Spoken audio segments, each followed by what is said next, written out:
Good afternoon, gentlemen. Basahin ko na lang yung complaint. As early as 2023, Task Force Kasama has filed a case against Mayor Soto in our fight against corruption and misuse of power. It is evident that Soto has manipulated the truth to further his political aspirations, employing trolls and bloggers to skew public perception in his favor. Now more than ever, the pattern of abuse and misinformation employed by Pasiguio Tito Soto become obvious, our king of social media manipulations. Ilang beses na natin na witnesses ang pagiging master of manipulations ni Mayor Soto, and kaya naming napilitan mag-file sa ombudsman. There is no case for abuse, authority, and misuse power in democracy. Under the leadership of Soto, we witnessed a troubling culture of power intoxication where the public office is used to serve the Pasiguiños, but to weaponize the law and government process against private person or for the sake of publicity and self-promotions. Without the benefit of investigations, recklessly false, inflammatory statement in social media attempting to verify and spread paid target against private persons, still uses his public office to give an ear of legitimacy to his fabricated and imagined narratives. While Mayor Soto's institutionalized and imagined narratives are scandalous, provocative, and garner the media attention, they are designed to obtain, they still remain false and fabricated tales that serve only the advanced long-term political agenda. The reckless pursuit of media attention and publicity stands shows and disturbing trend of prioritizing personal gain over public service. This is not a governance, public office is not a telenovela. It is time to hold those in power accountable for such abuses and ensure that our local government will preserve the interests of its constituents. We call on the public to see through the sensationalism and media tactics and focus on the factual evidence and procured guide and public servant. The people of Pasig and the Filipino public deserve its future. They deserve public officials who are truly committed to serving the interests of those of political careers and self-interest. That's all. And then, na-file natin yung case against kay Mayor Soto on last March 18, 2024. Tagal na. Yes, that is okay. Copy. Then, dalawa itong case na to eh.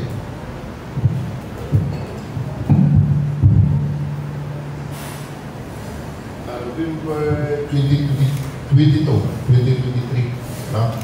So, dalawang 2 times tayo nag-file. But, with the interest, the public interest, ngayon lang natin ito nilabas.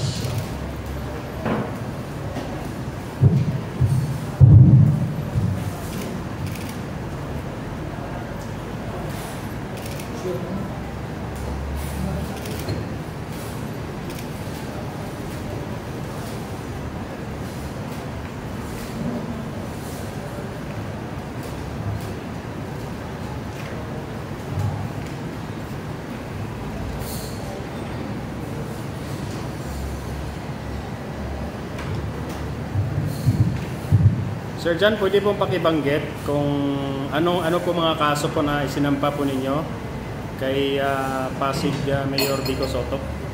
Well, in fact, a case filed against him is for conduct and becoming of public officers, great misconduct and gross neglect of duty, violation of Section 50, Article 10, Paragraph 10, Round 10 of the 2017 Rules and Administrative Cases in the Civil Service of 2017. In relation to Section 3, Paragraph B, RE 3019, violation of Section 50, Paragraph B, Rule 10 of the 2017, violation of Section 50, Paragraph B, Paragraph 10, Rule 10 of the 2017. This will be on March 18, 2024 for conduct and becoming a public officers, grave misconduct and gross neglect of duty in violation of Section 50, Administrative Paragraph 10, Rules 10 of 2017, Rules on Administrative Cases. On the civil service, 2017 Rules of Administrative Cases in civil service in relation to Section 3, Paragraph B, RE 3019, violation of Section 50, Paragraph B, Rule 10 of 2017, violation of Section 50, Paragraph B10, Rule 10 of the 2017, RACS, violation of Section 50, Paragraph B, Paragraph 7, Rule 10 of the 2017, violation of Section 51, Paragraph 3, Rule 10 and 2017 in relation in ACTA law and violation of Section 51, Rule 10 of 2017, Rules for the Administrative Cases in the Civil Service Law. Sino-sino po mga sinampahan na kaso? Alipak, una-una ako, Pasig City Mayor Rico Soto, Rodolfo Concepcion, Priscilla Mihilano, Miss Marita Icalahi, Engineer Roberto Misila, Electrical Office, Jeronimo, Alexis Artaxis Jeronimo, Attorney Jeronimo Manzanero, Robert Mina, and Engineer Noel Agustin, Alfred Saman, Engineer Romilo Palermo, Nestor De Los Reyes, and Mary Grace Nerona. Sir, may briefly lang, kasi medyo makapalik ko, ano yung naging nature ng case, bakit po yun ang ikinasa natin? Tsaka sir, ba't dalawang beses po? November tsaka March 18. Well, in fact, yung evidence kasi, may bagong ebidensya na naman na-gather natin. So, itong case is for sure is direct abuse of authority. At itong natanggap natin complaint is na-email sa atin at na-review naman ng ating mga legal officers. So, after the review, ay pinumark na natin sa Office of the Ombudsman on last March 18, 2024 and last November 2023 dahil pagka mayroon pang evidence, inadagdag namin. Sir, paano yung ginawa? Bakit naging grave misconduct and yun nga, abuse of authority, sir? Anong specific magbigay? Well, in fact, in terms of grave abuse of authority, in base to the documents of record, based on our evidence, na in-abuse niya ang kanyang authority sa mga private citizen, like businessman. Kasi ang evidence natin dito ay isang businessman na inipit niya. Para bang sabihin mo siya, iniipit. Sir, pwede po bang banggitin, konektado po ba ito doon sa nag-viral na video sa social media na kung saan meron yatang sinugod si Mayor Vico Soto na isang negosyante? Yes! Yun talaga kasi yung evidence natin yung nag-viral, yung mga sinabi niya. Yung mga sinabi niya at yung mga action niya. Yung mga action niya at sinabi niya based to the evidence. Pero sagutin niya sa ombudsman. At least ang ginawa natin is public information. Well, I think very clear naman in the evidence that we have constructions ay based in Pasig City at sila yung nagbigay ng mga evidence sa akin. Sir, nailapit nyo na rin ba sa DILG po ang problema ko? Yes, sir, no? May sulat na sila na time by 2025 with Secretary Eduardo Abio, Secretary of Department of Interior and Local Governor March 21 pa yata. Kailan na pa-isip ko? Anong action po? May action po ang DILG? Based to the complaints para nag-iimbestigahan. Sir, para sa mga hindi familiar dun sa case, paano inibit, sir? Pwede bang kahit i-discuss natin? Well, in fact, number one, yung kanilang business permit. Ako lang yan. Hindi na rin nyo. Ginagawa ng mali. Di ba yun? May arta yan, di ba? Ako, kung may galit ako sa'yo, pwede bang hindi na kita rin yung permit mo dahil ako may order, di ba yan? Yan ang simple example. Ginamit mo ang pagka-mayor mo dahil galit ka sa isang negosyante, hindi mo rin yung permit ka, gawan mo ng lahat ng mali, kahit hindi naman dapat mali. In fact, ang gusto nung mangyari dyan, pag hindi ka galit, gawan mo na mas mabilis. Kasi under the RA 1103 ito, dapat mapabilis mo ang lahat ng transaction sa gobyerno. O ngayon, kung may galit ka sa negosyante, gawan mo ng lahat ng mali. Kahit na tama, mali pa rin dahil ako yung mayor dito. That's on very simple words na based to the evidence. Sir, nalaman po ba o nagbanggit po ba yung nag-complain sa inyo regarding no sa pinag-ugatan talaga? Bakit gano'n na lang po yung galit na kapansin-pansin doon sa nag-viral na video? Galit na galit po si Mayor. Anyway, si Mayor na lang tanongin bakit galit siya. Basta ako, based to the evidence of the records na na-file natin sa Ombudsman, and my rule ngayon is for public information. Kailangan alam ng Pasig, alam ng taong bayan na bawal ang maging abuso na isang opisyal ng gobyerno dahil mayroon tayong programa ng bantay ng abuso.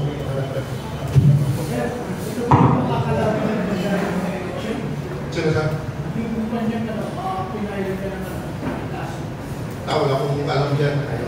Out ako sa labanan nila dyan. Basta ako, I would like to inform to the public through media na ang isang abusador na nasa gobyerno, natuloy po dito.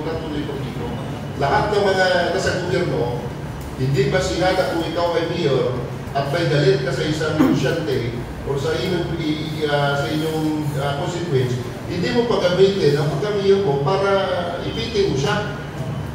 Yan lang sa ating delivery of information. Huwag kang maging hari-harian dahil that is not your kingdom. Hindi mo karian yan. You are a public servant and you must to serve in a Buddhist way of service. Hindi na kung ikaw lang sikat dyan dahil ikaw na ang sikat na ano dyan. Gusto mo hari-harian ka dyan na para bang tingin mo sarili mo, ikaw lang ang taxable dyan. Itong ating ikinaso is only a way to remind all government officials, not only for Bicol, that that is not your kingdom. At least alam nila na mayroon tayong ikinaso. Ang kaso na ito ay talagang uusa. Di ba? Yes, sir. Go ahead, sir. Sir, siyempre, anticipate na natin kasi may isang araw pa lang nagsasabi na siya na may mga trolls na pinakawalan laban sa kanya. Definitely, sir, sasabihin niya yung timing po ng paglabas nyo is ngayong filing ng election season, sir. Ay, hindi. Matagal mo nang gusto nito. Inulit ko lang. Alam niyo naman, siguro, after kasi March 18, 2024, pinalabas ko nito. Hindi ko lang alam kung saan media, alam lang, ipa-referenda dyan tayo. Pinalabas ko nito. Inulit ko lang. Para at least, maraming nakakalam ng media kasi dati, takbo lang yata ang media. Ngayon, dito dumami na yata. Sir, bukod dyan, may iba pang council na napag-ipera na nakaraan na. Alin siya? May iba pa kayo napag-ipera na council po nila. Ito lang, dalawa. Anyway, administrative and criminal. Oo. Ang binanggit ko lang is, it's up to the Ombudsman kung pabilisin nila ang kaso kasi sabi nila is under review. So, nasa kanila yan. Nasa level ng Ombudsman na ito. Ang sa akin lang ay para malaman ng public, marama ng publiko na may ikinaso tayo at makakaso pa tayo at maraming pagkakasuhan dahil we are anti-corruption. Kaya, at least alam nila na we are existing as organization that fight against corruption. At ang reminder natin dito is very clear na huwag kayong maging ari-arihan sa inyong mga posisyon dahil that is not your kingdom. Hindi ibig sabihin na kung ikaw mayor, lahat na lang susundin at hihipitin ng mga kalaban mo dyan. Eh, pwede ba yun? Pwede ba dahil ako'y mayor, dinipitin ko na lang kayo lahat dahil ako ang dapat masunod dito? Ay, di wala ng justisya yan. Ikaw na justisya lahat yan. Kaya nga, tayo ay nagkaroon ng public information. Sir, meron naman sa akusasyon, meron naman mga counter sa akusasyon. Meron naman sir. O meron naman ganito. Sir, nag-clarificatory na kami. Ongoing na yung window, ongoing na yung clarificatory. At ito ay isa ring challenge to the ombudsman na gawin na nila yung anong tama. Sir John, kung sakali man, willing bang lumutang yung negosyante na nag-complain kung sakali man? Pwede bang iharap sa media? Pwede naman siyang tanungin. O sa susunod, kausapin nyo siya dahil siya naman talaga anyway, siya naman talaga nagbigay ng evidence and already review to our legal counsel at nag-imbestiga din kami. Hindi naman tayo magpa-file ng kaso kung walang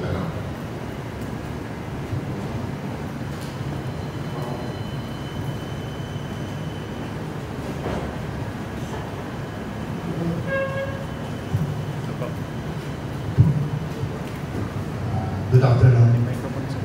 Medyo alangan talaga ako pero napipilitan ako humarap sapagkat maraming tawag sa akin at tinatanong ako tungkol doon sa mga kaso na na-file ng Task Force Kasanag.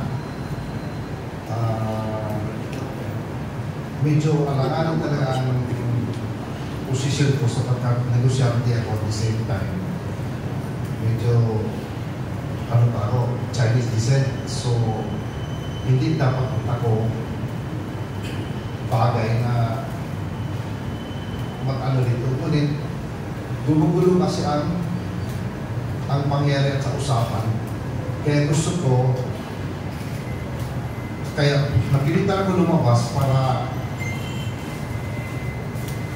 ituloy ko rin ang lahat ng mga pangyayari kung pwede lang. Lalo na yung tungkol kay Vico Sotto.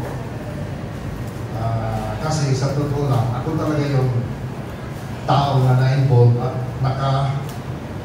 ayaw ko kung ano tawag niya, na-confrontasyon kami ni Vico doon sa yarda namin. Yun ay nangyari mga 3 taon na nakaraan. Talagang hindi naman ako lumaban at saka sa totoo lang, hanggang ngayon, hindi ko ako nag-file ng kahit anong case. Kung hindi, pinag-usapan ako ni Task Force Kasanag na kailangan i-file yan para matututo ang mga government official. No? So, unang-una, ang gusto kong iparating sa inyo na si Vico Sotto mismo ang may dala ng mga troll.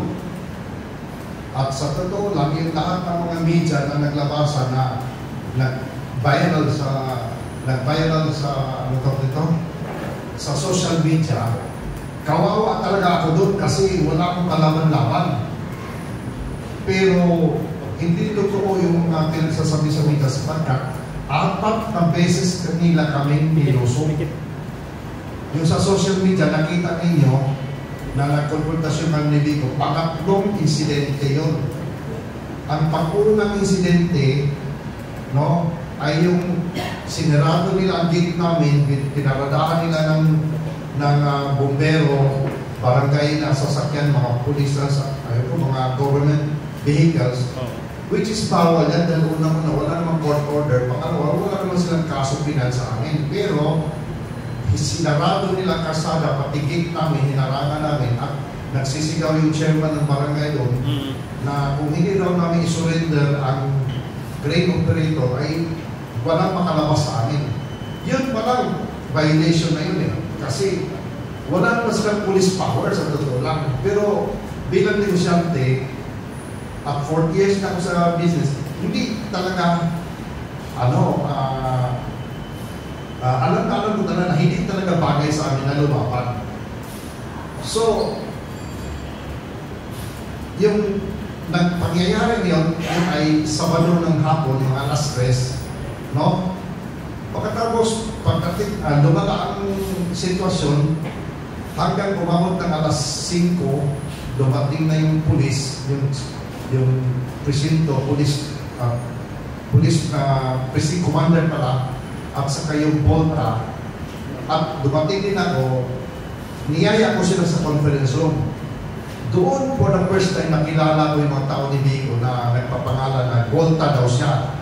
Kanan kamay daw siya ni Biko. At ito papagkasabi niya sa akin, ano, gusto mo papakulong kita?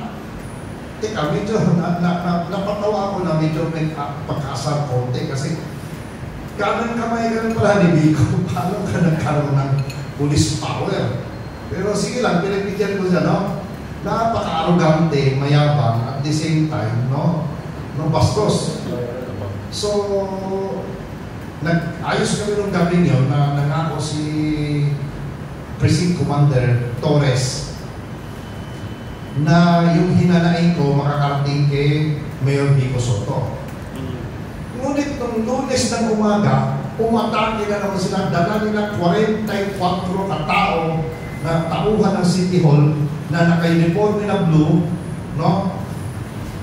At wala kaming kalamanan talaga kung ano, kasalanan namin, wala basta nilusot kami ng 40 higit katao, kompleto sila ng sasakyan, kompleto sila ng at mukhang action nila ay demolition.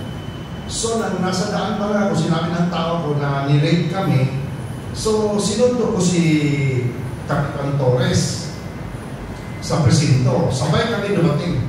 Nagdumating kami doon sa Bangbang Street, JB Miguel Street. Nagulat na lang ako, ang tao ni Biko, ang sabi naman sa kay Kapitan Torres, may pakita daw na mag-demolition kami. Teka, wala. Nagugulat na, natatawa ko, nagugulat ko, pero sapagkat, wala naman kami balak ang demolition, tahimik lang naman kami, wala talagang action doon sa lugar na. So, nahalungkat kami yung demolition.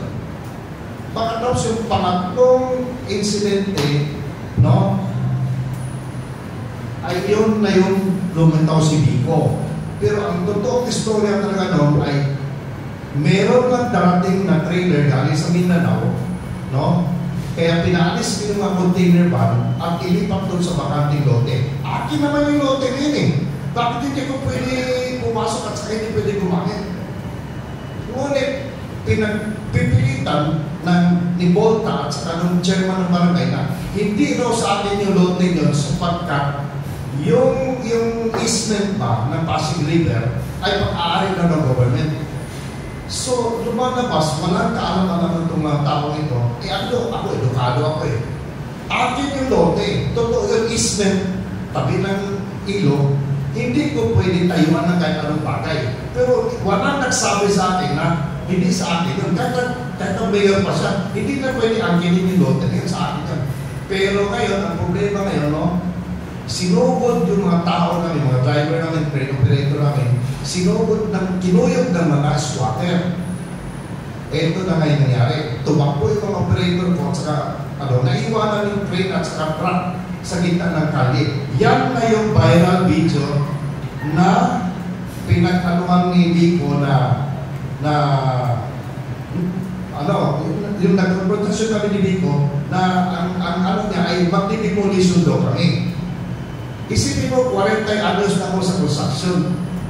Civil engineer ako, license sanitary ako, license material engineer ako, structural engineer ako. Ganun pa ako kabobo na magdidemolish ng barong-barong ay dadalan ko ng train. Dadalan ko lang ng barangay at saka kabra. Tapos na yan eh. Pero, ito may si Biko, dumating doon, meron na siyang idea kung ano nangyayari kasi ang mga tauhan niya, lalo na si si Volta, yung kanan kamay niya, no? May access sa kanya. Isipin mo ako, nagpapahin ako ng voice, hindi ako maka-access kay Vico. 5 beses ako naghingi ng meeting kay Vico.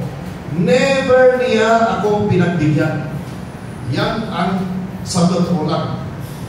May ano kami sa opisina, may record kami na nag-request ako ng meeting kay Vico, hindi ako pinagbigyan. At pag 5 beses ang nagpakita sa akin si Attorney Manzanero, yung city administrator niya, na sinabi sa akin, ipaparating niya kay Vico yung problema mo. Okay. Ano ba talaga ang problema ng lugar namin? Sa totoo lang, hindi totoo is demolition. Ano? Ang problema, ang ugat ng problema namin doon ay droga. Sumabog ang problema doon nang nakututo ako ng precinct commander na ilabas ko yung dokumento ng opisina namin, yung mga nakuha namin ebidensya at saka mga record ng mga tauhan namin at mga nagbebenta ng droga at gumagamit ng droga, no? At sabi niya confidential, panahon ni PRRD yun eh na, yung tokhan. Nagtiwala naman ako kay President Commander Torres, binigay ko sa kanya yung dossier namin. Dandun mga pangalan, picture, biodata, yung mga lahat ng mga nag-ano.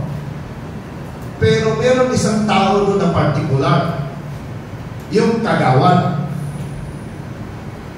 Ang pangalan doon, De La Vega, kagawad ng Barangay Bangpang. Siya talaga ay napatunayan namin na involved sa droga sapagkat yung tauhan namin na nagagamit ng droga, nagbebenta na rin ng droga, na nahuli namin, tinuro siya at nagpag-text pa ako ng 2,500, nakabili ka naman talaga ng droga. So yun, barangay kagawad yun. Ngunit, hindi din namin alam na sa likuran pala doon, mas matindi. Barangay pala ang involved. At mga tauhan ni Vico na protector ng ano. So, ano ang nahuli ko? Si Kapitan Torres, si Chairman J.R. Samson, Barangay Chairman, at sa si Volta, lahat silang tatlo magkababata. Yun ang dahilan kung bakit sumugod si Vico doon, no? Kasi dinimolish ko yung barracks na ginawa ng tauhan namin at doon sila nagdodroga.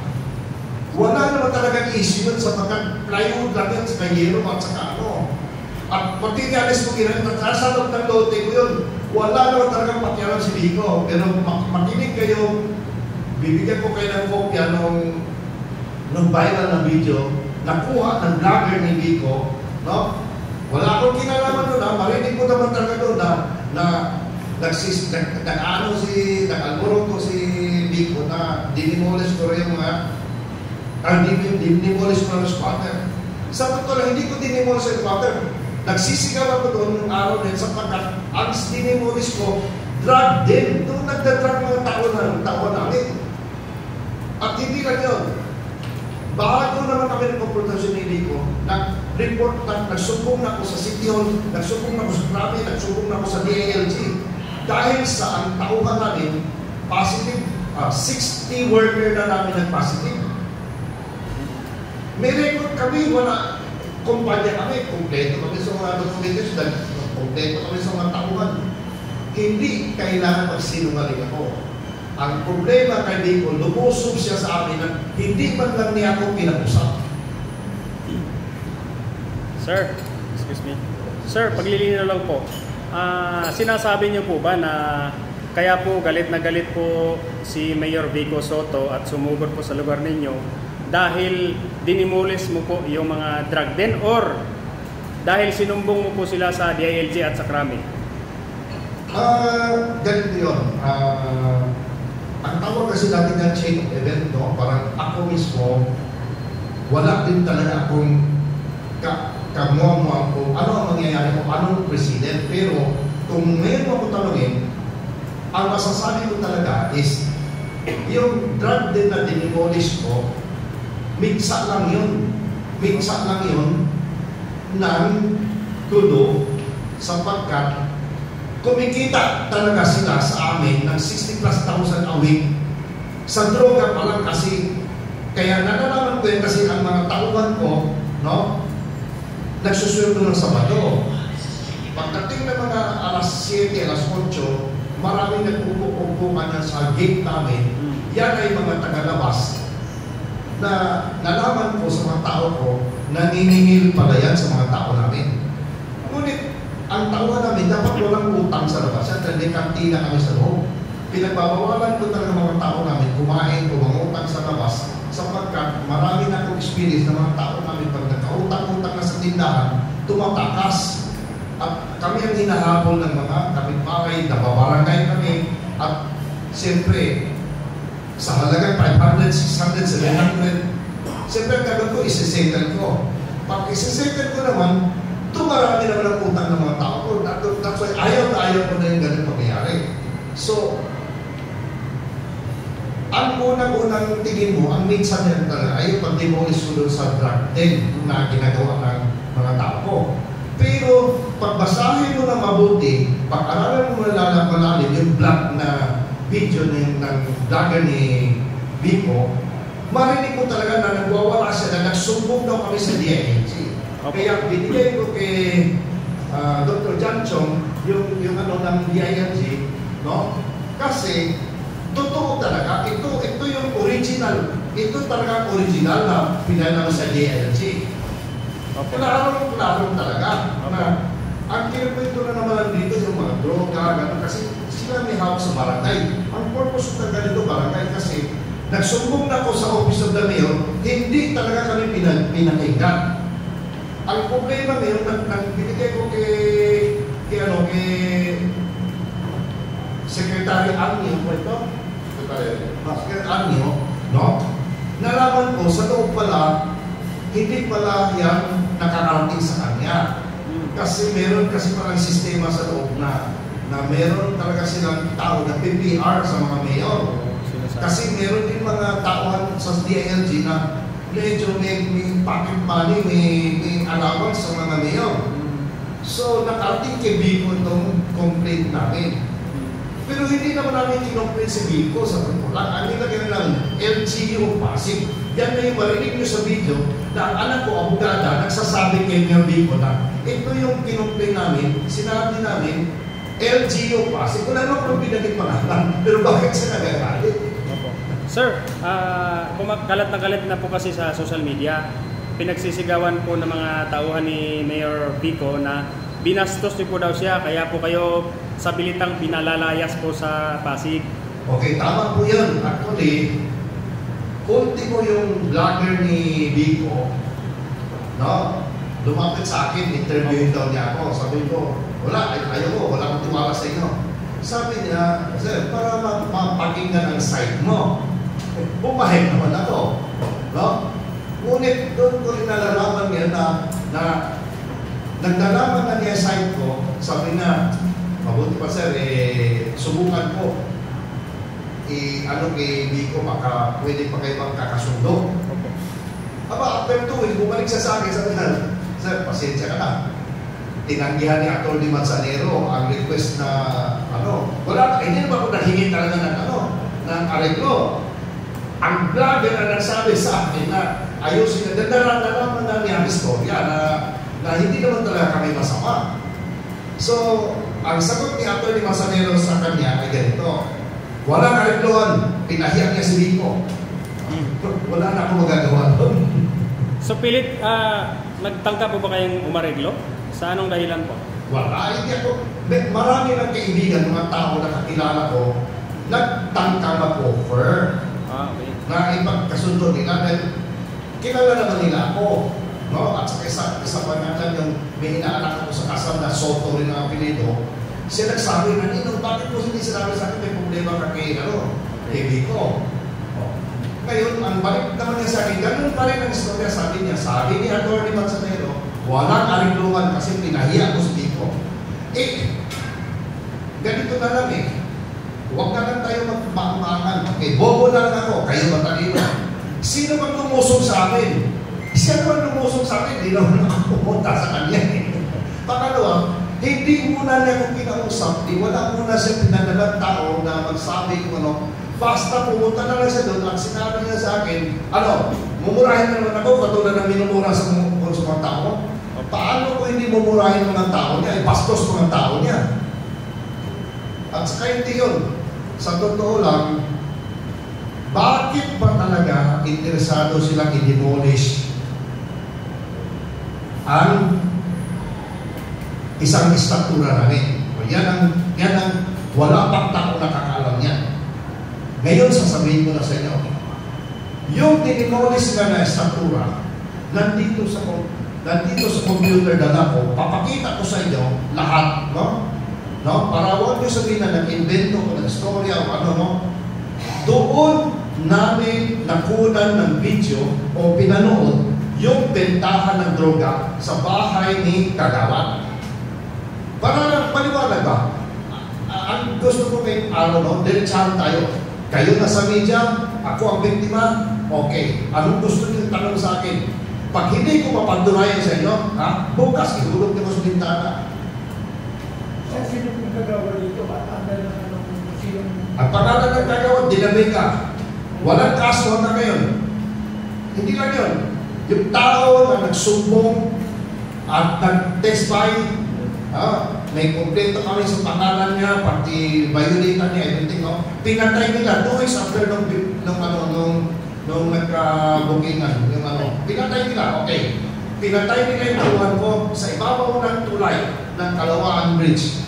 Walang record, walang police record, walang investigation report, walang barangay report, walang alam. Okay, kayo na magsalita ngayon. Ngayon, kung gusto ninyo ngayon, ako ang nagbayad ng 60,000 sa Pulirandia para ihatid sa probinsya. Yung patay. Kasi wala ka mag-anak. Sir, yung sinabi yung complaint nyo na pinarating sa DILG, ang sinasabi ng LG yung passing ng Indonesia. Ano yung yan nakasaan sa complaint na yun? Na ang droga, protektado ng LG yung passing. Kasi ganito, makita nyo pati mga picture ng drugs. Nandito man, tapos yung wala kang hinto, nakawan sa amin. Yun man ang kinumplain ko kasi ang masama kasi, no? Lahat ng pinailan namin ng kaso na nagnanakawan, na nahuli namin natalo kami sa kaso. Bakit? Ang abogado nila ay taga-City Hall din na abogado. So, alam naman natin, wala kami kapanalo eh. Kung hindi na ako kinumisi ni Janjo, pabayaan na lang sana namin ito. Sabi ni Janjo, hindi pwede yan. Kailangan maturuan ng lesson ang mga abusadong mga mayor. Sabi ko, una, ayaw na anak ko. Sabi ng anak ko, madadamay ang negosyo namin. So, lumayo talaga ako. Pero problema, ang dami niyang troll, dami niyang vlogger na mga nagkukwento ba ng mga sa totoo lang, parang sila na ang tama eh. So, wala akong choice kundi ilabas ang katotohanan. Kung sinasabi niyo bang protector ang passing review ng droga? No, ang sinabi ko lang, anyway, medyo magtagal na yung mga wording, no? Kasi hindi mo kumigawa, no? Ito na lang. Para ano ba ang Office of the Mayor? May intelligence fund ka. Kagano ka ng tauhan. Nag-gospel mga mayor eh, para lang ma-supporter niya, mabigyan na ka eh. Okay. Bakit ba ayaw ninyong galawin yung mga droga dito? Hindi lang yan, ito pa. Pumunta kayo sa Pasig, pati drug testing laboratory sa Pasig, kasabwag nila. Saan ka nakakita na nagbayad na ako ng 80 katao, 3,300 para sa drug test?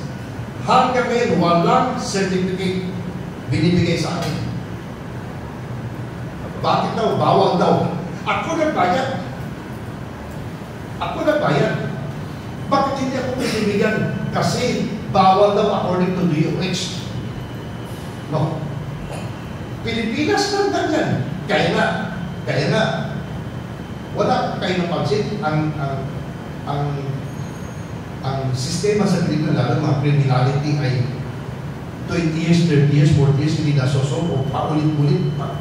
Hindi nagbabago ang sistema. Dahil yan sa meron talagang nakikinabang mula pa hanggang taas. Bakit ba ayaw kami bigyan ng ano? At hindi lang yun. Dinimanda pa kami sa labor ng mga tauhan namin na nag-pass dito drug test. Talo pa kami sa kaso. Engineer Lau, paglilinaw, yun po mga tauhan po niyo, ilan po yung nag-positive? Yun pong pina-drug test niyo po. At sana po sila ngayon? Hindi ko dahil alam. Okay. Mga 80 higit na napag-drug test namin. 80 higit na kasi 3 batch eh. 3-4 na batch yata ginawa namin, no? Ngayon, basta pag nag-positive na sila, hindi na sila pumapasok kinabukasan. Okay. Yun, after 1 week or 1 month, pinailan kami ng case sa labor. Illegal dismissal, gano'n lahat. Ang masama ngayon, no? Hindi kami manalo sa CDI, sa NNRC kasi wala kaming certificate ng drug test. Hindi kami binigyan. So, lumalabas ngayon, kami, tana, bobo, sila matalino din. Alam nila ang sistema kung paano sila, magano. At sa totoo lang, ito masasabi ko ngayong araw nito. Kaya nakaaway, sa dami kong lugar na punta sa buong Pilipinas, bakit nakaaway mo Pasig City? Simple lang. Gusto nila gawin kaming parabigasan sa droga. Dalawa lang choices ko.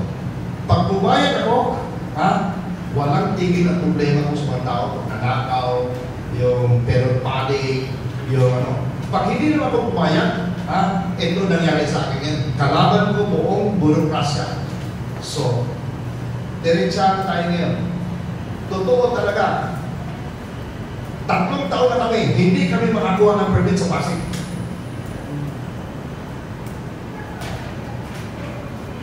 Tingin mo ba gusto ko mag-illegal? Tingin nyo ba? Gusto ko magnakaw ng mga sistema na normal lang naman sa negosyante na mag-comply para tahimik ang pagninegosyo niya. Tama ba?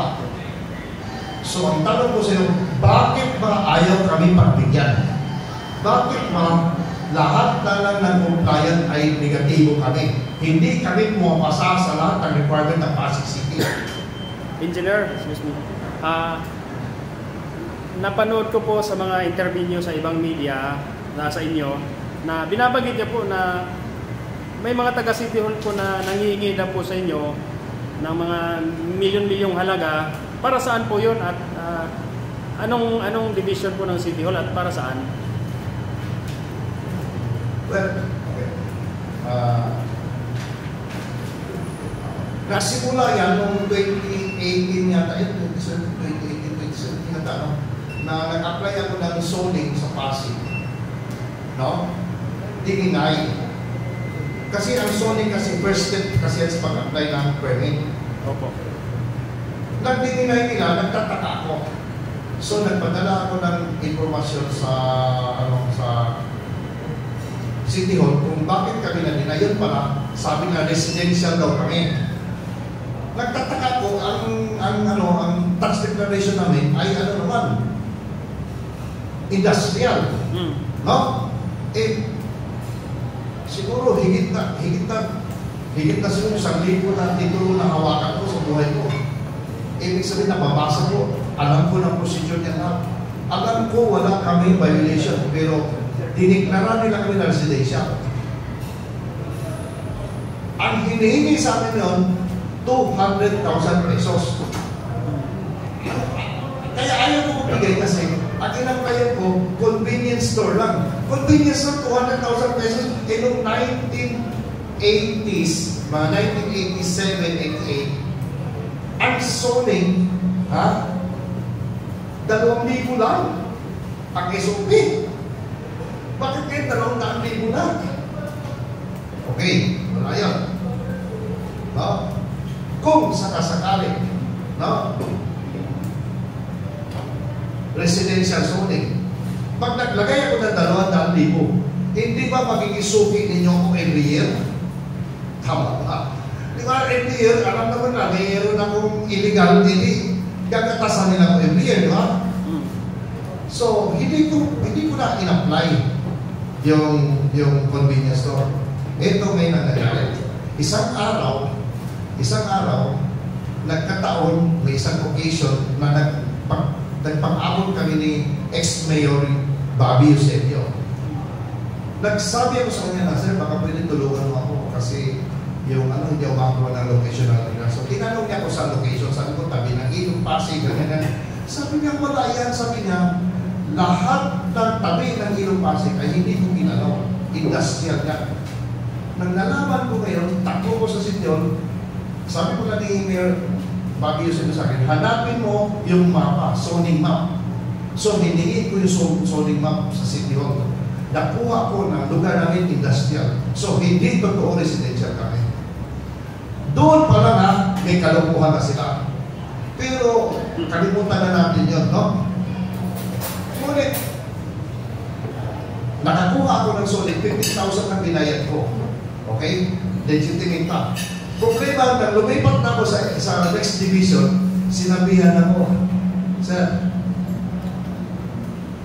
meron kayong problema. Ayusin niyo muna. Sabi ko, walang problema. Hindi. Dito, ayaw dito sa zoning, hindi ka pa nag-comply. Alam niyo ba, anong compliance? 200,000. Nakakonekta pa lang ang computer nila sa loob ng ang buong Pasig, nakakonekta lang ng computer ng bawat agency. Kaya hindi ka lulusot sa lagayan. Yan ang totoo. Kaya mayaman ang Pasig City. Ito na ngayon. So na nagkagulo-gulo na ngayon, lalo na ngayon, napailan sila ng case, no? May lumapit sa akin, mag-support talaga daw kay Vico Soto. Ngayon eleksyon, mag-donate daw ko ng 10 million, ha? Ayos na raw problema ko sunod, wala na raw problema sa susunod pa. Sabi ko, sorry, tapos na yan, wala na akong tiwala sa grupo nila. Actually, may nag-offer sa akin 10 million. Basta, supportahan ko eleksyon ni Vico, wala na raw akong problema sa susunod. Kung natalo siya, okay. Kung natalo siya, ano ba tiksura ko? Di ba palabigasan ako? Opo. Di ba? Kaya, sa totoo lang, no? Isa lang talaga ang masasuggest ko. Sabi ng anak ko, alis na lang kami ng Pasig. Kay Sir John Jong po. Yes, sir. Sir John, kalat na kalat po kasi yung issue rin sa Pasig, Total Pasig po ang pinag-usapan natin. Regarding doon sa ipapatayong almost 10 billion building doon sa City Hall. Opo. Kayo po ba ay nag-file din po ng kaso tungkol dito or hayaan nyo na lang po? May sinulatan ko siya. Okay. Sinulatan ko yung City Hall niyan. Ito, na-receive. Basahin ko sulat ko sa kanya. Honorable, receive ito last June 6, 2024, no? Pasig City, Honorable Victor Egisoto, to Attorney Geronimo Manzanero. Subject for cost design and venture demolition of existing structures within Pasig City, power and construction of the new Pasig City Hall. Arancho Abinyo, Barangay Nicolas, Pasig City. Sir, as Process General was seriously monitoring the demolition of existing structures within Pasig City Hall, power and construction of the new Pasig City Hall project. No? So, API to its more than 2,000 members nationwide receive reliable information and documents related to the proposed project being bid out by the Pasig City government. year 26 and 2024, leader adds satisfactorily explained in trying to mislead using mannerhood statement made by boss of the corrupt agency in the government, justifying their character as zero tolerance for kickback and corrupt practices. Doesn't give the citizen a clear and straight answer to the status of project, but simply conditioning the people's mind and diverting the issue. In your description of budget consideration, our project encompasses various aspects via BC construction, including infrastructure upgrades, green initiative, and seismic reliance, which are this factor contribute to the overall budget, which has been determined through careful analysis and consultation with relevant experts, was purely lies and manipulative.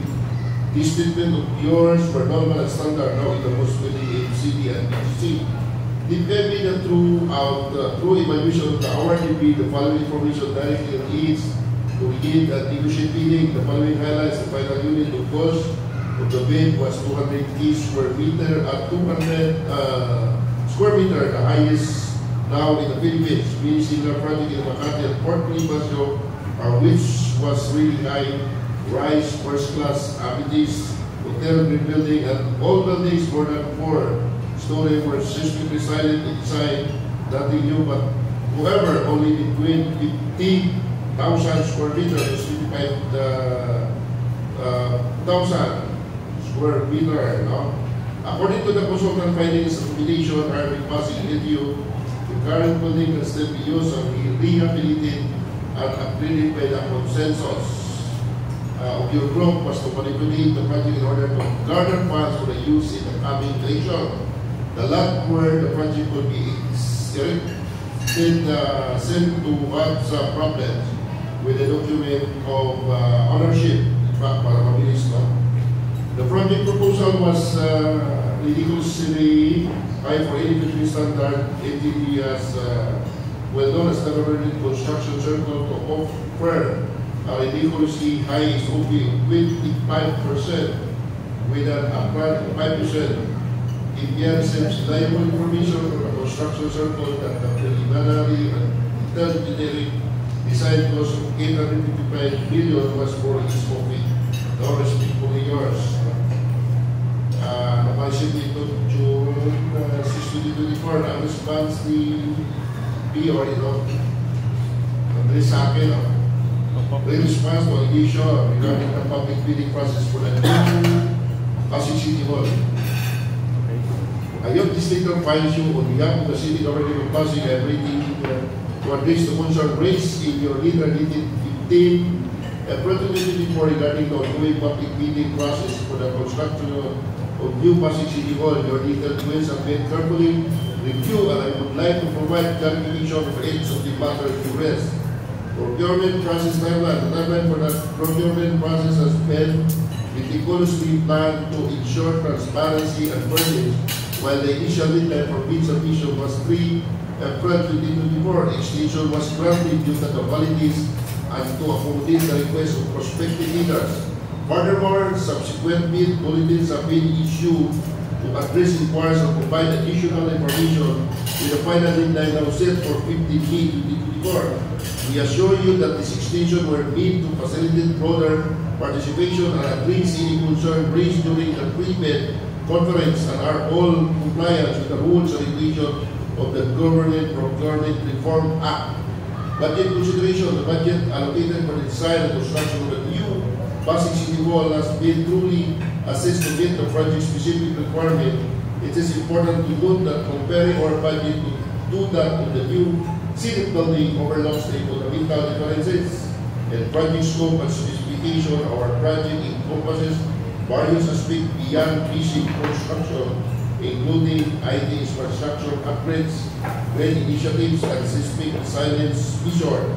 This factor contributes to the overall budget, which has been determined through careful analysis and consultation with relevant experts. In addition, to please bear in mind that the amount stated in the terms reference refer to the approved budget for the contract, EEC, which is not final and is still subject to public bidding. In fact, contract prices intended to the city government within last 5 years have been proven to be significantly lower than the EBC of the project. Zero tolerance for kickback and corrupt practices. The city government of Pasig adheres to high standard of integrity and ethics in all endeavors. We do not endorse nor tolerate any form of corruption in the form of kickbacks, often referred to as spoofing, in our procurement process or in other aspects of government. Bidding process status. Contrary to the assertion made in your letter, there is currently no winning bidder. As the procurement process is still ongoing, all prospective bidders must meet the qualification requirements stipulated by the GPRE. To participate in the bidding process, we understand the importance of transparency, accountability, and public procurement, and we remain committed to upholding this principle to the entity of this project, sincerely according to Rodrigo Balsakiro, City Administrators. Ito yung nag-file sa akin, sulat. So, natouch na natin yun. Sir, paglilinaw, sumulat lang po ba kayo or meron na po kayong sinampang kaso? Wala pa. Ito sulat niya, contact nila yan. Sulat pa lang ito, sulat. Diba yung grave abuse of authority? Sir John at Engineer Lau. Sir, kayo po ay engineer. Sa inyong tansa po ba itong issue ng sinasabi pong overpriced na building sa Pasig? Ito po ba ay naaayon doon sa standard or overpriced? Okay. Specifically, no? Ang construction ay wala naman talagang standard price. Okay. Pero, normal lang na meron dapat categorization na meron na siyang level of no? Mabuti tinanong niya yan. Okay, 40 years ako sa construction, higit na 1,000 project na na-estimate ko. At the same time, no, contractor pa ako. So, kabisado ko talaga ang engineering. Quantity surveyor, structural engineering, no? Pati methodology. Meron akong immediately na nakita dito sa bid price ng Pasig City Hall. Pakinggan niyo ito mabuti, ha?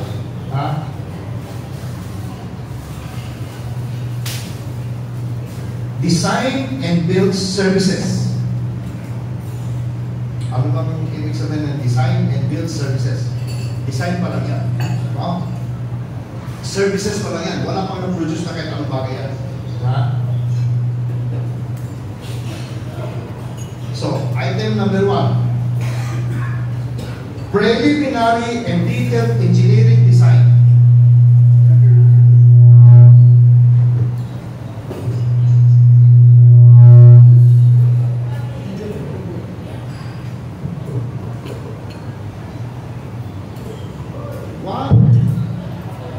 One lump sum. Okay? May dokumento ito, galing ito sa City Hall ng Pasig. Binigay sa akin ng isang empleyado doon. Hindi ko ninakaw ito, hindi ko ninakaw ito, saka hindi ko tinanong ito, Preliminary and detailed engineering.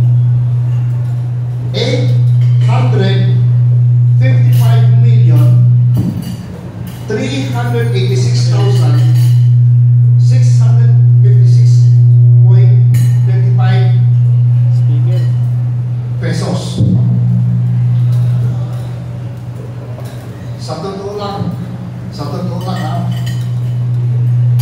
siguro sa buong Pilipinas wala pang project na nakakahalaga ng ganito. At tandaan ninyo, building lang ito, building pa lang ito, hindi naman ito special na project eh. 855 million ang preliminary design. So, ibig sabihin, may final design pa pala. Ito, sasabihin ko sa iyo, 90% ng civil engineer at architect sa Pilipinas, sigurado ko tatanggapin nila itong project nito sa halaga lang ng 50 million. Kayo na mag-isip.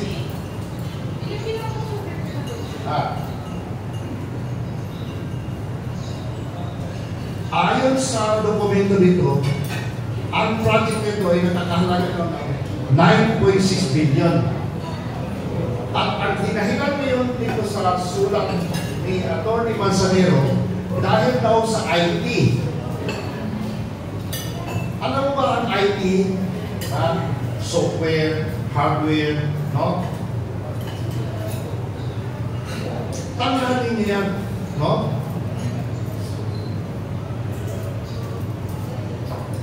Sinong i-hire mo sa Pilipinas na sisigilin ka ng 1 to 2 billion dito? Puhunan na yung isang malaking kumpanya eh. Ang daming software company sa Pilipinas na puhunan 10 million lang, 50 million lang, 200 million lang. Pero hindi. Nag-inevaluate namin itong Pasig City Hall, wala pang 2 billion. Wala pang 2 billion. Ngayon, siyempre, nagsalita ako. Mapagbintagan ako namin, di ba? Ganito na lang, open naman ako. Open naman ako. Ilabas sila lahat ng mga engineers nila, no? Sit down kami, pero gusto ko sa media. Sa harap ng media, huwag yung sa hotel, sa 5-star hotel, sa media. Pag lumagpas ng 2 billion itong project na ito, bibigyan ko sila ng 10 million. Anong tingin niyo? Napaka-honest ni Biko. Napaka-linis daw niya. Yung siya lang daw ang nakikita ng tagahanga niya na magiging tagapagsalbar sa Pilipinas. Jadi, nakikiusap ako, baka pwede, pumarap naman siya sa akin na ako naman ngayon ang magtanong sa kanya kung kanino mapupunta yung 855 million na yan. Ito, sa higit 1,000 project na na-involve ako, ang tawag namin dito sa magluluto ng project, tawag niya magluluto para ito sa SOP. Sir, meron po kayong pinapakita na kung saan drawing pa lang, correct me if I'm wrong, umabot ng 11 million ang bayad? Yes. Actually, marami ito. Kasi totoo talaga ito. Big ito ng document na nanalo na kontraktor. Sir, engineer, paano po kung sasabihin po nila na fake documents po yung mga hawak ninyo? Saan po galing yung mga dokumentong nakuha? Wala namang problema. Binigay lang ito sa akin eh. Pero sa kondisyon, ilabas nila yung original nila at ito pag nila dito para malaman natin fake. Binigay ito na secure sa akin. Wala naman akong kasalanan dyan. Binigay sa akin dahil sinabi nila sa akin na expertise ko yung ganito, tingnan daw na, tingnan ko raw, ano. Wala. Sa totoo lang, no? Itong project na ito, hindi pa ito magkakahalaga ng 2 billion. Parang second natin, 8 billion ang second natin, ngayon nasa 23 na. Walang, ito. Lahat ng engineer sa Pilipinas, sumagot naman, kausapin na, nasa media kayo. Itong building ng Pasig City Hall na pinapopose ko ay nagkakahalaga ng 200,000 to 220,000 per square meter. Tanong ko sa iyo, may prinsesa, prinsipe ba sa Pasig na siservisyo ng mga ganyan? Ha? Anong tingin mo sa ang inidoro niya dito? Kata Shangri-La, nasa 75,000 per square meter na Shangri-La. 5-star hotel yan. Si Biko. magpalabas ka ngayon ng building sa Pilipinas na nagkahalaga ng 100,000. Sige, magpalabas ka. Okay. Ano ang sekreto ng Pasig City Hall? Nag-hire sila ng konsultant. Nalaman ko yung konsultant, nakausap mo yung iba. Ito ang totoo. Ang rekomendasyon ng konsultant, retrofitting, hindi demolition, hindi pagtayo ng bago.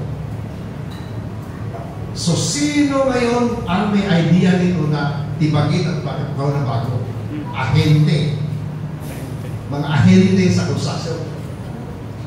Bakit alam ko na may ahente ito? Kasi nang nakita ko ang proponent dito ay si MTD. Kilala ko itong MTD. Way back 20 years ago, Malaysian company ito. Publicly listed company sa Malaysia.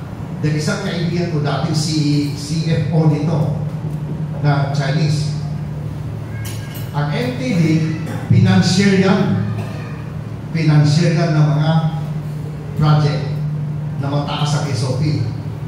Isa sa pinakamatanyag na pinita sa MTD, Asian Deal. Ang Asian Deal, 300 million. Si MTD kasi, nagpipinansya ng project. Ano pinipinansya? SOP. Hindi na pinipinansya ng project. SOP ang pinipinansya. Nagkabisado kong laro dito eh. So, simple lang. Bilang mamaya ng Pasig, no? Mayor, explain mo rin naman sa amin. Kung ikaw magbintang sa akin eh, para akong kriminal eh. Pero 3 warat na pares ginawa nila sa akin. So, ako naman magtatanong ngayon, Mayor, bakit ba ang preliminary design mo pa lang 855 million na? Bakit? Baka itong building na Pasig ito, ha? Hindi pa ito abot, nagigit 2 billion. Wala yan, imposible na yan. Yung binabanggit ko kanina, 200 plus yung per square meter. 200 plus 1,000. Sobrang laki po yun. Sobrang mataas talaga. Overprice. Actually, ang hindi ko lang talaga kabisado is, ayaw ko lang kung ang Malacanang ba, meron ba siya project na sa loob ng Malacanang na more than 200,000 per square meter. Engineer, dyan kasi sa City Hall, kung aakyat ka po dyan, mapapansin nyo po natin, parang meron pong bita na kung saan para sa Titanic na gumano ng building ng City Hall. Hindi kaya dahilan kung bakit gusto nilang i-renovate or baguhin ito at magtayo ng bagong building? Way back 8 years ago, ang Pasig City Hall, kasi ang Pasig City Hall, 2 building yan, magkadikit. Luma at saka bago. No? Kabisado mo yun kasi nakapagtrabaho ko dyan. May project ako dati sa Pasig City. Under sa government. Alam ko, yung building sa harapan, tumagilid yan. Okay. Pero tumagilid yan dahil sa kasalanan ng mga city engineers niya. Nag-design sila ng isang struktura sa harapan nang hindi sila marunong. Naghukay sila. And then tumukok konti. Kaya bumigay yun. Kaya tinakpan nila ulit. Yan na yung may balak natin sila magtayo ng detention at something there. Na hindi sila hindi talaga sila qualified at hindi sila marunong. Kaya dyan yata na natanggal yung city engineers nila. Pero hindi natanggal, kundi pina-retire na lang. Ayaw ba? Pero maganda, imbisigan niya dahil yung sinasabi ko, malapit lang dyan talaga sa atin na dahil ako kasi ang engineer na pumalit doon sa pag-design ng detention tank. Nilipat ang detention tank doon ngayon sa rainforest. Ako nag-design nun. Sir, kung makakarating po ang isyong ito doon sa pamunuan ng Quezon City Hall, lalo na kay ang Pasig City Hall, lalo na kay Mayor Vico, hindi kayo niya iisipin na kayo ay naghiganti dahil po sa nangyari noong kayo ay sinugod niya? Tandaan mo, sa Pasig, nasa Pasig din yung yan. Ano? Oo. Anong tingin mo? May karapatan na o wala? Tingin mo. Pangalawa, grabe din, pinailan nila ako ng 3 warrant of arrest. Ang tanong ko sa'yo, hindi ba ako magkakanda pumahog na linisin pangalan ko? Anong tingin nyo? Di ba? Pangatlo, ngayon na ako lumabas. 3 taon na kami hindi ko nagkakaroon. Ngayon na lumabas. Bakit ako lumabas yun? Dahil hindi talaga totoo mga pinagsasabi niya na hindi talaga siya matino. Kung matino siya, ito, maniwala kayo sa akin, walang pera Pasig City Hall. Ang 9.6 billion, hinating na sa 6 na taon. Ibig sabihin, nakaprogram ito hanggang sa pagtakbo niya ng Senate. Tama ba o mali? Meron programa ito. Meron itong dahilan. Pero ang sa akin dahil bata pa siya, garapang masyado. 9.6 billion, hindi naman kaya ng Pasig City yan eh. Mangungutang daw sila eh, para sa ano? Pero hindi yan. Bakit ako hindi magagalit? Kami rin ang bubuwisan niya, tama ba? Tingin mo sino bang bubuwisan na yung ano dito? Kami rin, di ba? Mabuti pa kayo magsabi na ako na, teka, Mayo, kung ganyan pala ang mga project, alis na lang Pasig. Paano naman ako mabubuhay na kung every year eh, ang real estate tax, tataasan nyo ng tataasan. Bakit pa si Vico mainit sa negosyante? Simple lang. Pinipiga niya. Di ba?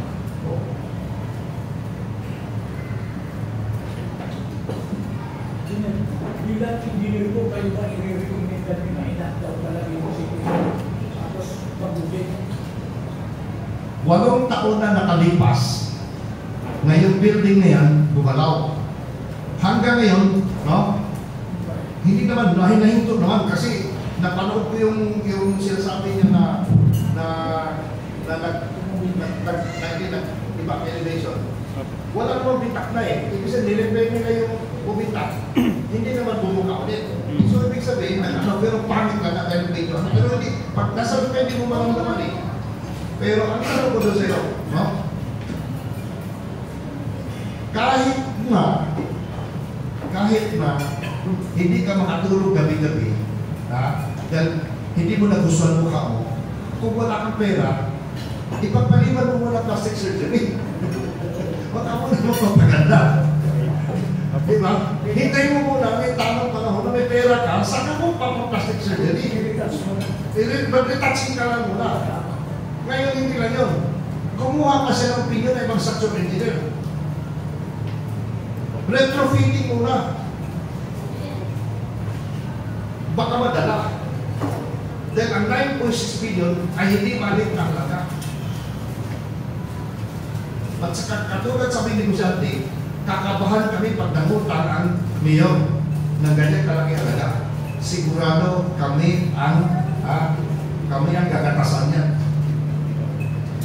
Engineer, pwede pag-ibanggit po, nabanggit nyo kasi kanina, nakinasuhan po kayo. Ano-ano mga kaso po ang sinampa ng Mayor's Office sa inyo? Medyo mahaba-haba ito, pero sa 3 kaso pinay nila sa amin, puro warrant of arrest ang nakuha ko. Ang unang kaso pinay ay yung drug pusher na tauhan namin na dinimolish yung drug den, yun ang nag-file ng kaso sa akin na illegal demolition. Ngunit, nang pinailan kayo ng kaso nag-hire ako ng lawyer para sumagot ako, ang unang-unang nahuli namin ay yung taong nag-file ng kaso sa akin ay nakakulong sa CIDG. So, ang ginawa ng abogado ko, inimbestigahan agad niya. Ang una napansin niya, ang signature doon sa nag-file ng case at saka signature doon sa biodata na doon sa opisina namin ay hindi pareho. Doon lang namin nalaman na yung tao na nag-file ng case sa amin ay hindi yun ang tao nag-file, kundi taga City Hall. So tinuro ng mga tao doon, nanggaling sa city administrator ang nag-file ng case. So yun ang number 1. Ang number 2, si Volta, yung kanang kamay ni Biko. No? Pinailan ako ng kaso ng grade correction. Isipin mo, 6-footer siya. Ako 5'4" lang ako. Ano nilalaman ko sa kanya? At saka isa pa, noong nag-confrontation kami, katabi ko si Chief of Police Villaseran. Kung totoong tinakot ko siya, dapat, na ganyan pa rin ako, parang papatayin ko rin. Dali nyo ba, ginagawa ko, pinagbintangan nila ako na papatayin, nagbanta ko, papatayin. So, pinailan ako ng katakutan, katabi namin si Chief of Police Villaseran. Naka-uniform pa, naka-blue. Kung totoong nagbanta ko, anong gagawin ni Villaseran? Dapat hinuli ako. Ngayon, kung hindi ako hinuli ni Villaseran, dapat si Villaseran, dapat may kaso sa dapor ko yan. Dahil hindi yan nagtrabaho, hindi yan ginampalang trabaho yan, tama ba? So, ganun kasimple ang ginawa nila sa amin. Pangatlong kaso, illegal construction, wala na kami building permit. Hindi totoo na wala kami building permit, may building permit kami. Kaya lang, inabutan ako ng COVID. So, nang inabutan kami ng COVID, no, maraming nangyari. Kasi 3 taon yung mga bago, di ba, no? Ang nangyari ngayon, no, hindi pa naman kami tapos sa construction. Binago ko na binago. Sa 40 years ko sa construction, higit 100 na nakwento ko lang, ang building permit ay nag-addendum variation order. Walang criminality dyan. Walang unang-una, normal lang sa may-ari, nagbabago ang isip niya during construction kasi may may-ari, nakikita niya anong tama, anong mali, anong gusto niya, anong hindi niya gusto. Babaguhin niya. Kaya meron tinatawag sa engineering, sa building permit na as-built plan. Hindi pa kami umabot doon, no? Pinadalhan kami ng opisina ng mayor ng City Engineering Office para imbestigahan yung building permit namin. Buti na lang, nakilala ko sila dahil nakapagtrabaho naman ako sa City Engineering Office. So sabi ko, taga City Engineering ka, wala kang pakialam sa building permit. So napahiya sila umalis. After 1 week, dumating sa amin taga-building official na, taga-building office o building official. Ito ngayon ang nirecommenda na, sabi na sa amin, hindi ako kausap niya mga engineer ko, sabi niya, magulo yung mga permit ninyo, baka pwede ayusin nyo, ulitin na lang ninyo.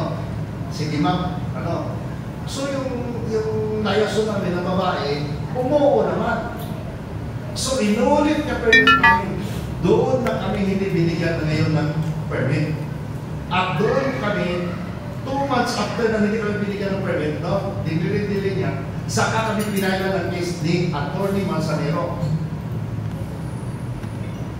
At katakataka, ginawa niya kriminal. Okay. Yan. Ang anong tanong dyan? Di ba ginigipit niya kami? Di ba kung makita mo, si Biko daw ang natitirang pag-asa ng bayan. Wala kayo napansin yung mga anak yata ng Diyos yan eh. Kay Sir John Jong po. Okay.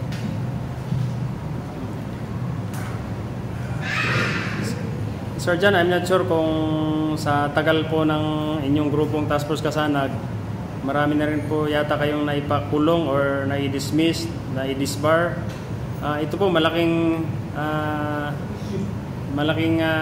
sugal kasi ito yung pag-file ng kaso. At alam mo naman, napakalaking pamilya ng political family po itong mga Soto. Kayo ba ay nakahanda na ipagpatuloy po yung laban po ninyo? Well, in fact, wala naman talaga po personal case po. At maghanap yan tayong personal sa kanya.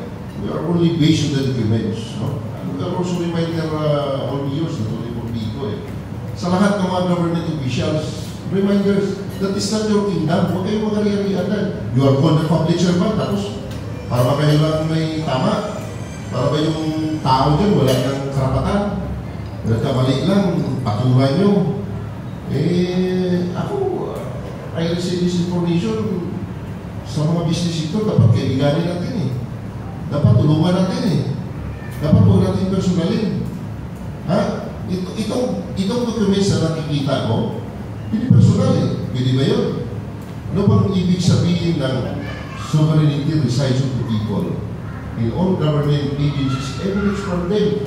Ibig sabihin, tao ang may power. Iba eh.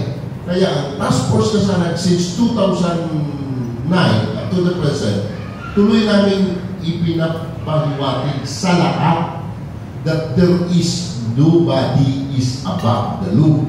And the law might be harsh, it is still the law. Batas yan.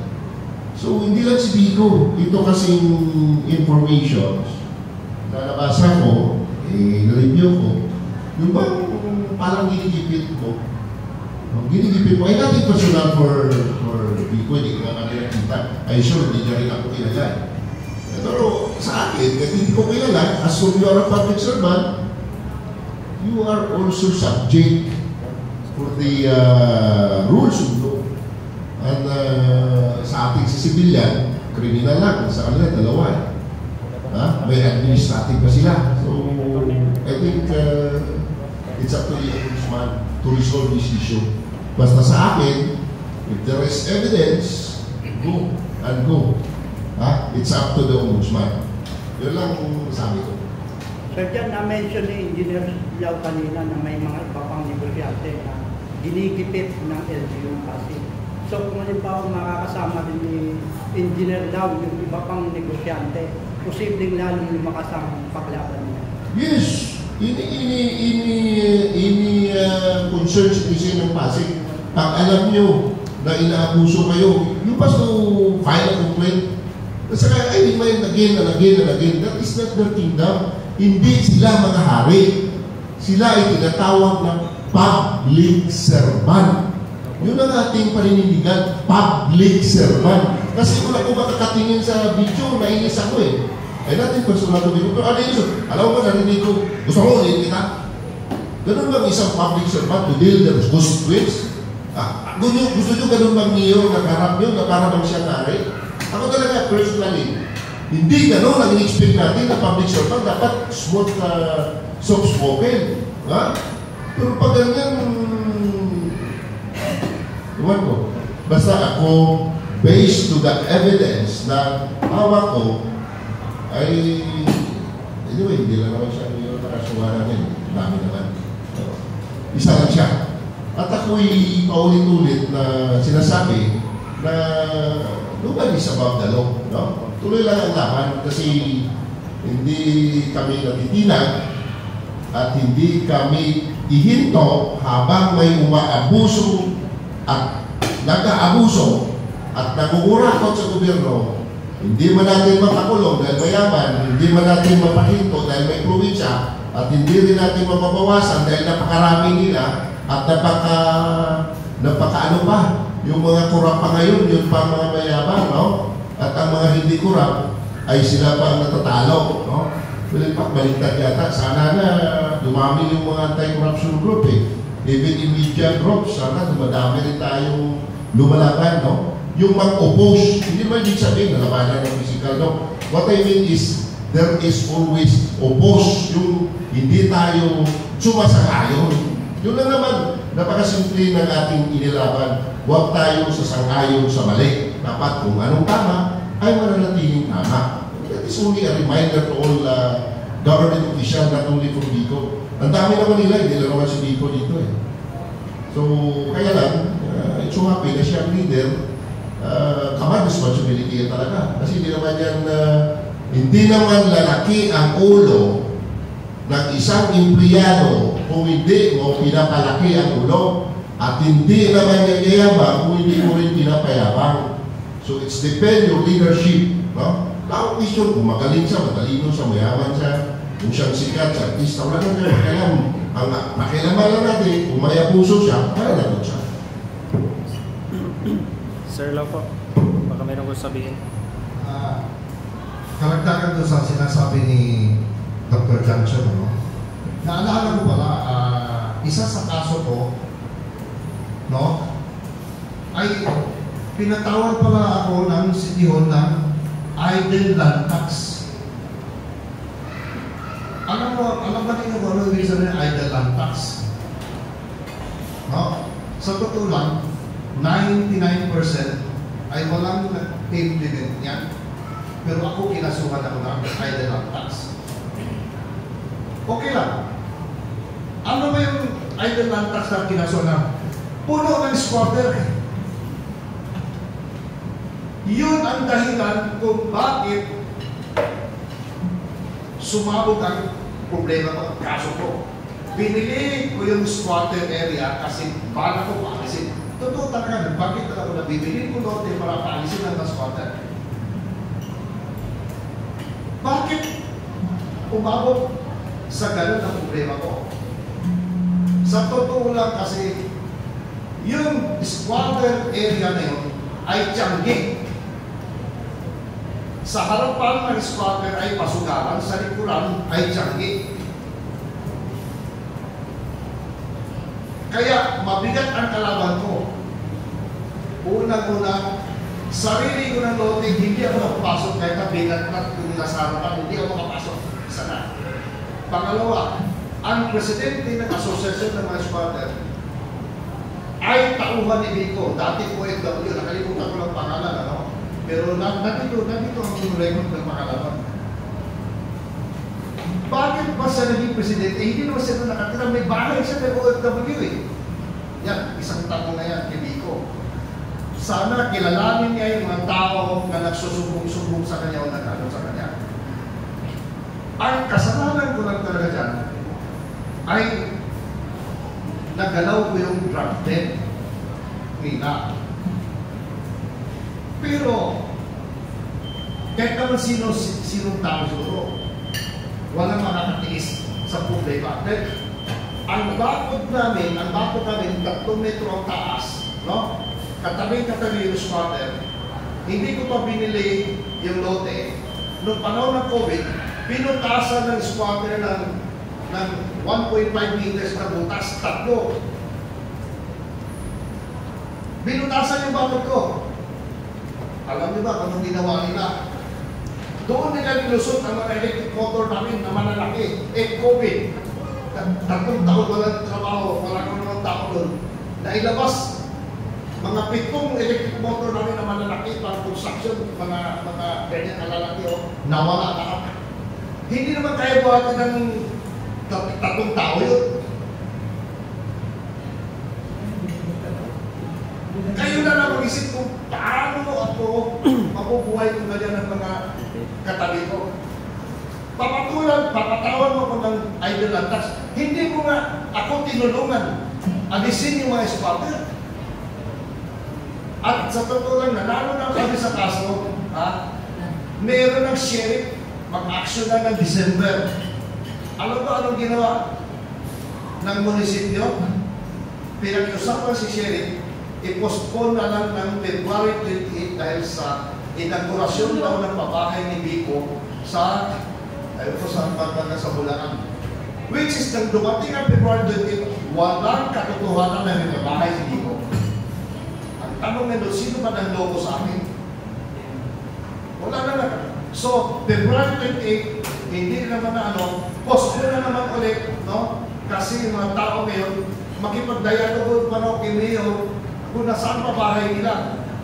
Anong kinalaman ko doon sa pabahay na pangako ni Vico sa iyo? Wala. Pero sino na perwisyo? Kami. Dahil hindi namin mapaalis ng squatter, kaya kami court order na kami dahil sa nakiusap kami squatter, kausapin ko ng Vico kung nasaan ang pabahay nila. No. Dapat tanong ni Vico ngayon kung sino sa tauhan niya nangako dun sa mga squatter ng pabahay. Matino kang mamamalakad na kanya. Dapat kung totoo, result something ang tao, dapat alam mo na kung tama ka o mali.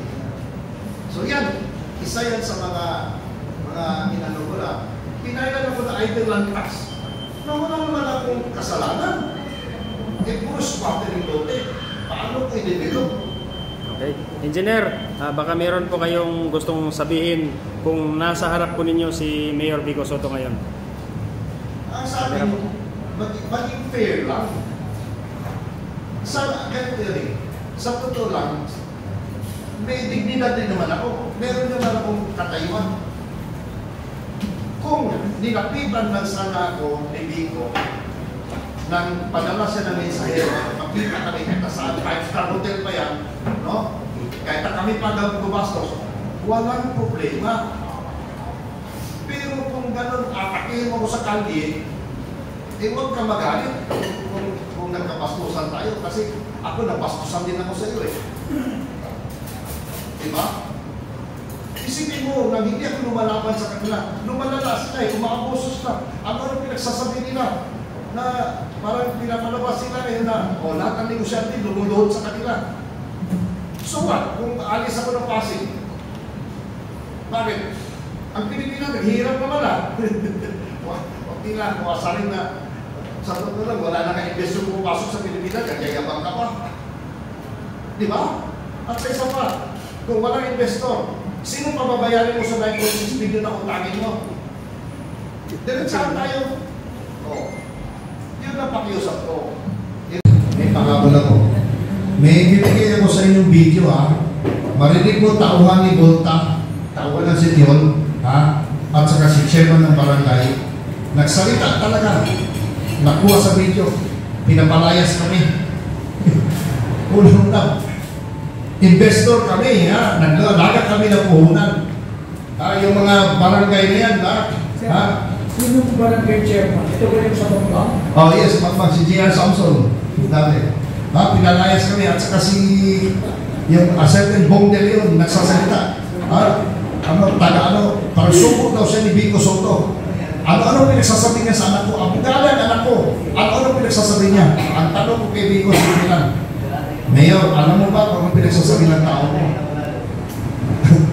Mali lahat, illegal, pero hindi na namin pinatulan ha, pero bigyan ko ng video para makaintindihan tayo. Ayaw ko yung nanggaling. Sinungkit ko lang sa bituin, sinungkit ko lang sa langit yung bituin para ipamigay ko. Hindi, may video sila nagsalita, hindi ako nagsalita. Please, isang araw, bigyan mo ng time, magpapakopya ako ng mga video, pati mga lahat, bigyan ko kayo lahat. Doon yung ko makikita na i-demolish nyo lang ako, nagdala kayo ng 40 higit na tao. Tapos ang i-demolish nila, alam mo ha? 4 na metro na pader. 40 na tao dala nyo na. Hindi ba sobrang abuso yun? Hindi halas yan, sobra pa. Yung talaga yung short course na parang pera ng tao bayan, ginamit mo para ipakita kung sino ka. Gawin nila sa Mindanao yun. Anong tingin mo? Nandiyan pa kayo mga tao nandiyan pa kayo mga tao ni Vico. Hamulin ko nila, yung short course inyo, gawin nyo sa Mindanao yun. Titignan ko kung meron pa sa inyo na hindi tumatakbo na nakaihi sa pantalon nila.